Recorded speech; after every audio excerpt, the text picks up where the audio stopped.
Hello दोस्तों, आपको अपना यूट्यूब चैनल 10th बोर्ड में फिर से आप लोगों का स्वागत है। चलिए हम लोग क्वेश्चन बनाएंगे 76 नंबर। पिछले क्वेश्चन 1 से लेके 75 तक आप लोग नहीं देखे हैं तो पिछले वीडियो जाके आप लोग देख सकते हैं प्ले लिस्ट में। चलिए हम लोग क्वेश्चन बनाते हैं आज 76। यदि यहाँ पर दिया हुआ क्वेश्चन 24, 27, 28, 31, 34, x, 37, 40, 42, 75, 50 की माध्यिका 35 हो, मतलब इतना का माध्यिका दिया 35, तो x का मान क्या होगा। माध्यिका पूछे तो क्वेश्चन को क्या करना है, बढ़ते क्रम में लिख लेना है। तो यहाँ पे देखिए, यहाँ बढ़ते क्रम में दिया हुआ है 24, 27, 28, यानी बढ़ते क्रम में दिया हुआ है। यहाँ पर माध्यिका की मान दे दिया 35, x का मान पूछ रहा है तो बढ़ते क्रम में है ये है। चलिए हम लोग क्या करेंगे, गिन लेंगे कितना है टोटल संख्या इसमें। टोटल संख्या इसमें 11 को है। 1, 2, 3, 4, 5, 6, 7, 8, 9, 10, 11। 11 कौन संख्या हुआ, सम की विषम। तो फॉर्मूला होता है माध्यिका यानी मोड होता है, माध्यिका होता है। विषम संख्या रहेगा तो क्या हो जाए, फार्मूला n+1/2। अगर माध्यिका विषम संख्या रहेगा तो n+1/2। यहाँ n की संख्या देंगे कितना, 11। 11 + 1/2 कितना हो गया, 12/2 कटेगा कितना हो जाएगा, 6। 6वें पद कौन सा पद, छठा पद जो है माध्यिका होगा। 1, 2, 3, 4, 5, 6 शुरू से गिन लेना। छठा पद कौन हो गया, x बराबर क्या होगा, माध्यिका। लेकिन यहाँ माध्यिका का मान दिया हुआ है, माध्यिका का मान कितना दिया है, माध्यिका का मान दिया हुआ है 35। यहाँ मेरा माध्यिका कितना निकला, x बराबर कितना हो गया, 35। x का मान कितना हो गया, 35, ऑप्शन नंबर। अगर विषम संख्या रहेगा तो ये फॉर्मूला होता है और सम संख्या रहेगा तो ये फॉर्मूला होता है। याद रखिएगा ये फॉर्मूला n/2 और n/2 + 1 पद, ये सम संख्या के लिए है फॉर्मूला और ये विषम संख्या के लिए फॉर्मूला है। फॉर्मूला आप लोग याद रखिएगा, इसी फॉर्मूला से बनता है। अगर शॉर्ट में बनाना चाहते हैं याद रखिएगा, अगर गिन के सम संख्या हो जाए तो 2 गो बीच में आएगा, दोनों तरफ से गिन के। अगर विषम संख्या हो तो केवल बीच वाला आंसर होगा। सम संख्या होगा तो दोनों को बीच वाला जोड़ के 2 से भागा दे देना है, वो आ जाएगा आपका आंसर। चलिए अगला क्वेश्चन देखते हैं। संचयी बारंबारता सारणी निम्न में से किसके निर्धारण में उपयोगी होता है।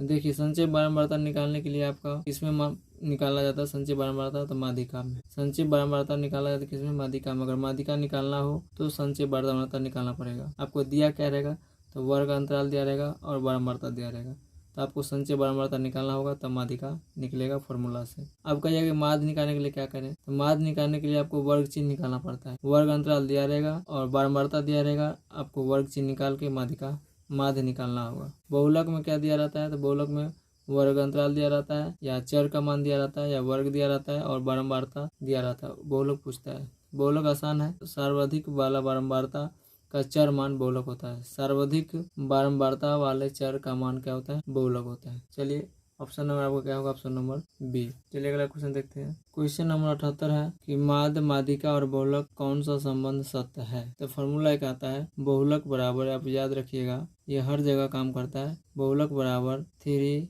माध्यिका -2 माध्य, ये फॉर्मूला आप लोग याद रखिएगा। क्या कि कैसे क्वेश्चन आता है इसमें, माध्यिका मान दिया रहेगा, माध्य दिया रहेगा, बहुलक निकालना है। हो सकता है बहुलक दिया रहे, माध्यिका दिया रहे, माध्य पूछ दे, बहुलक दिया रहे, माध्य दिया रहे, माध्यिका पूछ दे। यहाँ से क्वेश्चन बनेगा सीधा, इसलिए फॉर्मूला को आप लोग याद रखिएगा। इसी फॉर्मूला पर अगर इस 4 ऑप्शन में जो आ जाएगा वही इसका संबंध रखेगा।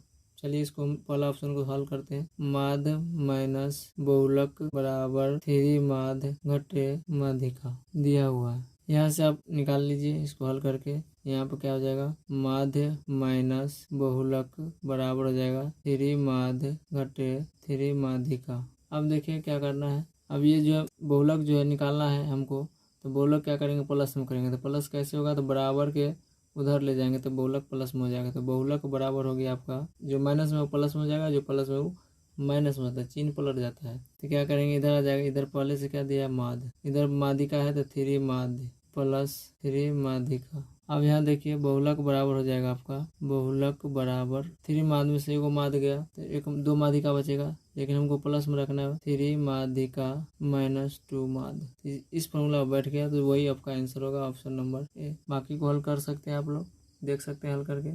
चलिए अगला क्वेश्चन देखते हैं, लेकिन आप लोग ये फॉर्मूला याद रखिएगा, इसी फॉर्मूला पर आपको क्वेश्चन बन जाएगा सीधा। क्वेश्चन नंबर 79 कह रहा है कि निम्नलिखित वितरण बहुलक का वर्ग क्या है। याद रखिएगा इसमें क्या दिया है, वर्ग दिया है, या यहाँ पे लिखा रहता है वर्ग अंतराल भी लिखा रहता है, 0, 10, 10, 20, 20 से 30, 30 से 40, 40 से बारंबारता आपको दिया रहेगा। यहाँ वर्ग अंतराल दिया रहेगा, यहाँ पे बारंबारता दिया रहता है। चलिए अब इसका बहुलक निकालना है, तो बहुलक बराबर क्या होता है, जो सर्वाधिक बारंबारता का चरमान बहुलक होता है। सर्वाधिक बारंबारता के चरमान क्या कहलाता है? बहुलक। इसमें देखिए आप लोग, सर्वाधिक बारंबारता कौन है? सबसे अधिक बारंबारता कौन है? 45। इसका चरमान बहुलक होगा। सर्वाधिक बारंबारता के चरमान बहुलक होता है। तो इसमें बहुलक कितना होगा? 20। वर्गांतराल कितना हो गया? 20 और 30, 20 से 30, ऑप्शन नंबर बी। सर्वाधिक बारंबारता के चरमान को हम लोग बहुलक कहते हैं। सर्वाधिक बारंबारता के वर्गांतराल बोलो या चरमान बोलो, वही आपका क्या होगा?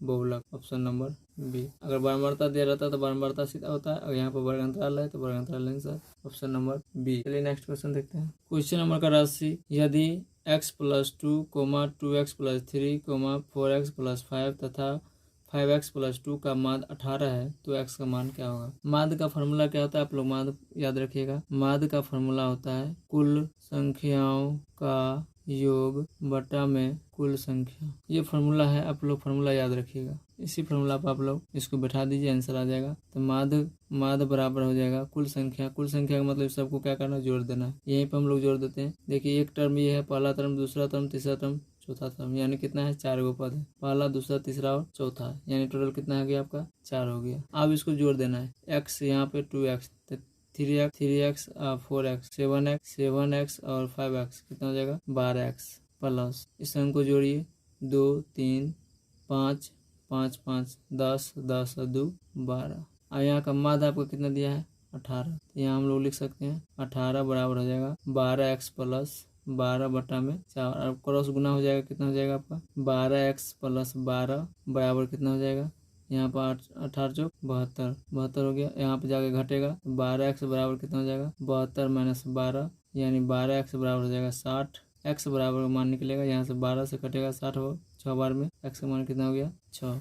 x का मान पूछा, ऑप्शन नंबर बी। चलिए अगला क्वेश्चन देखते हैं। फॉर्मूला आप लोग याद रखिएगा, बिना फॉर्मूला का मैथ नहीं है। चलिए अगला क्वेश्चन देखते हैं। क्वेश्चन नंबर 81 है कि √81/2 क्या है? तो ऑप्शन देखिए, परिमेय संख्या, अपरिमेय संख्या, पूर्णांक संख्या और इनमें से कोई नहीं। तो देखिए इसको बनाने का सबसे सिंपल तरीका है, इसका वर्गमूल निकालिए। परिमेय मतलब क्या होता है? p/q के रूप में होना चाहिए, तब परिमेय होगा। जिसका वर्गमूल पूरा नहीं निकलेगा वो अपरिमेय होगा। पूर्णांक संख्या आप जानबे करते हैं, माइनस में प्लस में होना चाहिए, 0 में। सबसे सिंपल तरीका है। अभी इसको ध्यान दीजिए, जिसका वर्गमूल पूरा निकले परिमेय होगा, जिसका पूरा वर्गमूल नहीं निकले अपरिमेय होगा। देखिए √81 है, इसका वर्गमूल, इसका स्क्वायर है 9 का, यानी कितना हो जाएगा? रूट अंडर आप ऐसे निकाल सकते हैं, 9 × 9 बटा में 2। यहाँ पर कितना, एक बाहर निकल जाएगा तो 9 बटा में 2।